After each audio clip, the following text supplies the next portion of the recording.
3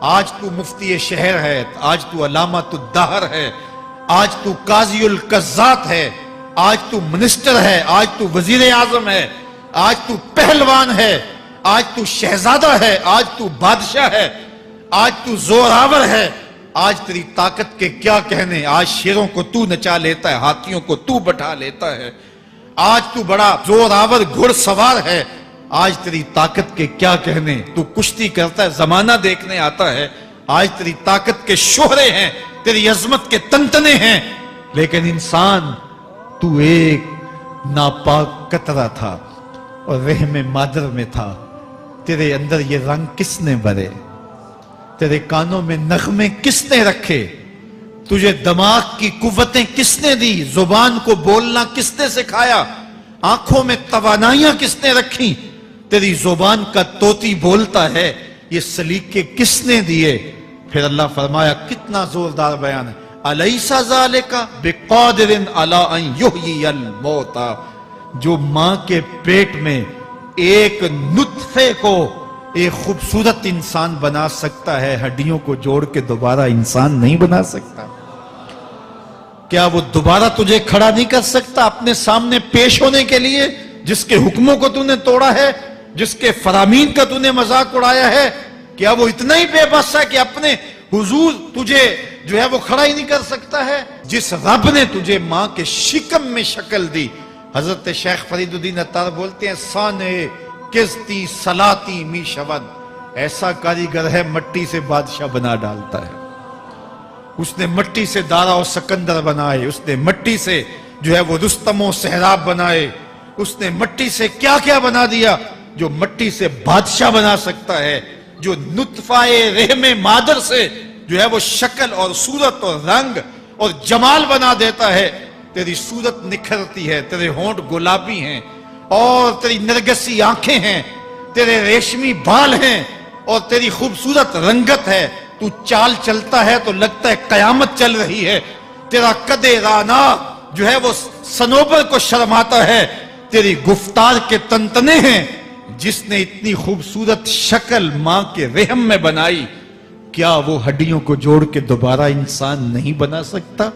وہ دوبارہ انسان بنائے گا اور پھر تجھے اپنے حضور کھڑا کرے گا۔ اور ایک حدیث میں آتا ہے، اللہ بندے کو اپنے حضور کھڑا کرنے کے بعد اپنے سامنے سے ہٹنے نہیں دے گا جب تک 5 سوال نہیں پوچھ لے گا۔ ان عمرہ ہی فیما افنا ہو، اس کی عمر کے بارے میں پوچھے گا، کہاں ضائع کی؟ میں نے تجھے زندگی دی، 60 سال 70 سال 40 سال 50 سال، اس زندگی کو کہاں گزار کے آیا ہے؟ ان شباب ہی فیما ابلا ہو، اس کی جوانی کے بارے میں پوچھا جائے گا، جوانی کہاں گزار کے آیا ہے؟ مجنوں تو نہیں بنا رہا، خواہشات کا اسیر تو نہیں ہو گیا، دیوانوں کی طرح زندگی تو نہیں گزار کے آ گیا؟ تیری جوانی کسی چوک میں تو نہیں گزری، تیری جوانی آوارگی میں تو نہیں گزری، ساری رات سوشل میڈیا کے اوپر گندگی اور غلاظتیں تو نہیں دیکھتا رہا؟ تیری زندگی گزری کہاں ہے؟ تیری جوانی گزری کہاں ہے؟ اگر کوئی جواب نہ ہوا تو پھر کیا جواب دے گا؟ اور وہ کتنا خوش نصیب ہوگا جو کہے گا، مالک میری جوانی سجدوں میں گزری، میری جوانی قیام میں گزری، میری جوانی رکوع میں گزری۔ میرے حضور فرماتے ہیں، سبعۃ یظلھم اللہ فی ظلہ یوم لا ظل الا ظلہ، 7 اشخاص ایسے ہیں قیامت کے دن جب کوئی سایہ نہیں ہوگا، اللہ ان 7 کو اپنے عرش کا سایہ دے گا۔ ان میں سے دوسرا شخص میرے حضور نے بیان فرمایا، وشاب نشأ فی عبادت اللہ، وہ جوان جس کی جوانی اللہ کی عبادت میں گزری۔ جوانوں، اپنی زندگی کو مالک کی دہلیز پہ لے آؤ۔ جوانی وہی ہے جو مالک کی چوکھٹ پہ گزرے۔ اپنے دل کا تعلق جوڑو، عشق کرنا ہے تو پھر آمنہ کے لال سے کرو، محبت کا رشتہ ان سے جوڑو، تعلق کا ربط ان سے قائم کرو، جوانی کو دین کی راہ پہ ڈالو۔ اللہ اکبر، سنو میرے حضور کا فرمان، انا حبیب اللہ، میں اللہ کا حبیب ہوں۔ پھر فرمایا، الشاب التائب حبیب اللہ، جو جوان جوانی میں توبہ کرے وہ بھی اللہ کا حبیب ہے۔ آؤ اللہ کے حبیب بن جاؤ، اللہ کے حبیب بن جاؤ، اللہ کے حبیب بن جاؤ، اللہ کے محبوب بن جاؤ۔ لیلۃ القدر کی گھڑیاں ہیں، رات کا پچھلا پہر ہے، اللہ کے حضور یہ عہد کر کے اٹھو، مالک جو زندگی گزر گئی، آئندہ جوانی کا ایک ایک لمحہ تیرے لیے گزرے گا، جیوں گا تو تیرے لیے، مروں گا تو تیرے لیے، میری ایک ایک سانس تیرے نام وقف ہوئی، میری زندگی کی ایک ایک ساتھ تیرے نام وقف ہوئی، میں اپنا سب کچھ تیرے لیے پیش کرتا ہوں، میری زندگی کا مالک بھی تو ہے، میری موت و حیات کا خالق اور مالک بھی تو ہے، یہ زندگی تو نے دی، تیری امانت ہے، تیرے حضور ہی پیش کرتا ہوں، اور لیلۃ القدر کی گھڑیوں میں اس عزم کے ساتھ گھروں کو لوٹو کہ اللہ میری زندگی کا ایک ایک لمحہ تیرے نام ہوا، آنے والے موسم تیرے نام ہوئے، میری جوانی تیرے نام ہوئی، میرے آنسو تیرے نام ہوئے، میری پیشانی تیرے نام ہوئی،